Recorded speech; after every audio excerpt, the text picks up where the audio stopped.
Gauri Suryavanshi, S मराठीमध्ये आपलं स्वागत। वळूया आजच्या बातमीकडे। सुरगाणा तालुक्यातील बुबळे येथे गावठी हातभट्टीवर पोलिसांचा छापा।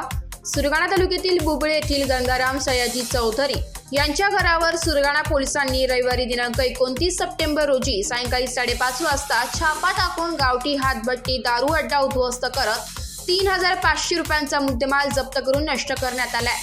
सुरगाणा पोलिसांनी मिळालेल्या गुप्त माहितीनुसार पोलीस निरीक्षक राहुल मोरे यांच्या मार्गदर्शनाखाली सहाय्यक पोलीस निरीक्षक राजेश गावित, तुळशीराम चौधरी, नितीन ढेपले, संदीप पगारे यांनी घटनास्थळी जाऊन दारू तयार करण्यासाठी सडवलेले रसायन निळ्या रंगाचे प्लास्टिक टब 50 लिटर मापाचे 2 टबमध्ये फसवस्ते उग्रवासाचे गुळ, मोहन, नवसागर मिश्रित रसायन, 70 लिटर हातभट्टीची दारू तयार करण्यासाठी लागणारे रसायन प्रति 50 रुपये लिटर प्रमाणे 3,500 रुपये किमतीचा मुद्देमाल स्वतःच्या कब्जात बाळगताना मिळून आला म्हणून सुरगाणा पोलीस ठाण्यात गुन्हा दाखल करण्यात आलाय। एस मराठी न्यूजसाठी प्रतिनिधी लक्ष्मण बागुल, सुरगाणा। अशाच नवीन ताज्या घडामोडी जाणून घेण्यासाठी आमच्या एस मराठी न्यूज चॅनलला लाईक करा, शेअर करा, सबस्क्राईब करा आणि बेल आयकॉनला क्लिक करायला विसरू नका।